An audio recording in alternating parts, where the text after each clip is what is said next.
Assalamualaikum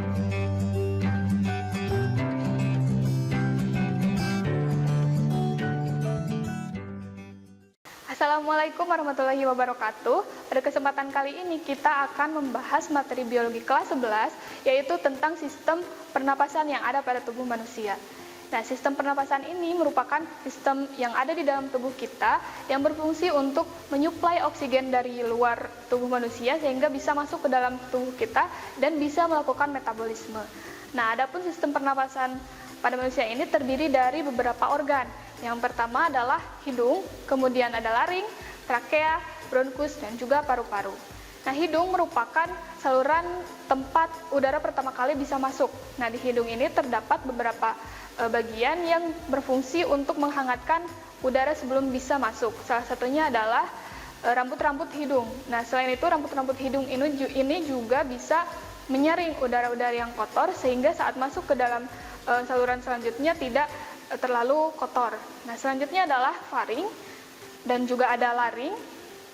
Nah, di sana udara disampaikan ke trakea juga ya, ke trakea, ke saluran tenggorokan kita, kemudian dimasukkan ke percabangan trakea, yaitu disebut sebagai bronkus. Kemudian bronkus ini bercabang lagi menjadi bronkiolus dan akhirnya sampai pada paru-paru.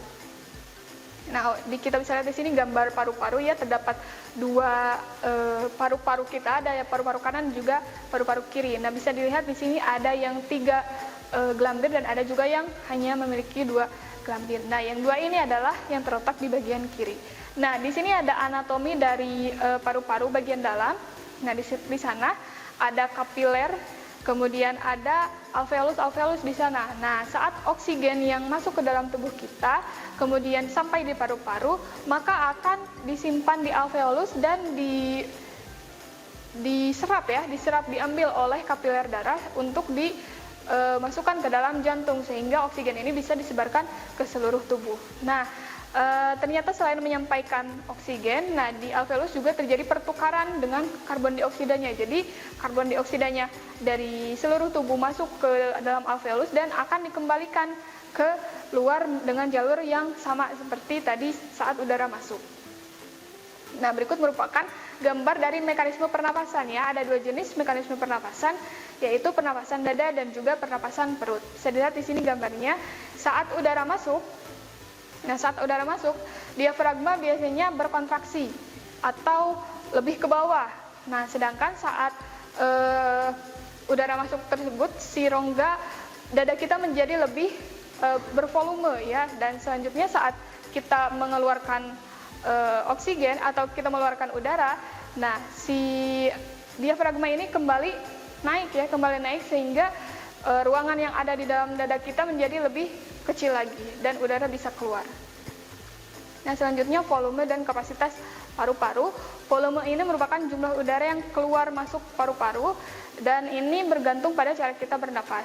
Udara pernapasan atau tidal volume adalah udara yang dihirup dan dikeluarkan dalam keadaan biasa, sekitar 500 cc volumenya, dan setelah menghembuskan 500 cc masih tersisa 2500 cc lagi di dalam paru-paru kita.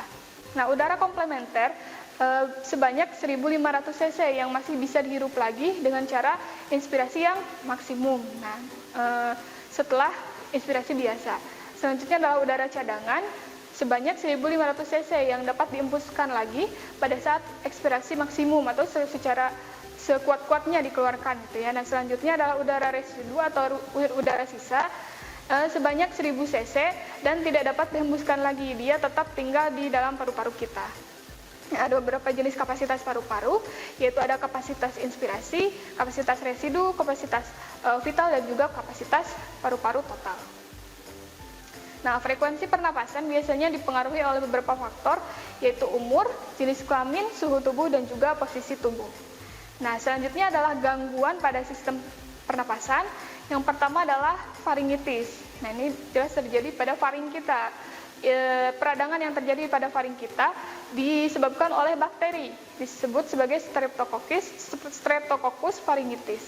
Kemudian yang kedua adalah asma, merupakan gangguan pernapasan yang juga dipicu oleh alergi terhadap beberapa alergen, yaitu debu, bulu, ataupun rambut. Yang ketiga adalah influenza atau flu, biasanya disebabkan oleh virus influenza. Yang selanjutnya adalah bronkitis, peradangan pada saluran bronkus. Sementara itu pleuritis pada pleura ya atau selaput paru-paru, kemudian laringitis, peradangan yang terjadi pada laring. Ketiganya merupakan gangguan pada lapisan-lapisan dan juga bagian di dalam sistem pernapasan kita. Selanjutnya adalah tuberkulosis atau biasa kita sebut sebagai TBC. Nah, ini merupakan infeksi atau peradangan yang disebabkan oleh bakteri tuberkulosis. Nah, itu saja untuk materi pernapasan. Semoga bermanfaat. Wassalamualaikum warahmatullahi wabarakatuh. Kunjungi sosial media lainnya seperti website kami di pkbmalfata.com, Facebook PKB Malfata Manunjaya, Instagram PKB Malfata Official. Dan terima kasih telah klik video ini. Jangan lupa like, comment, share, dan subscribe untuk menunjukkan dukungan kamu terhadap channel ini.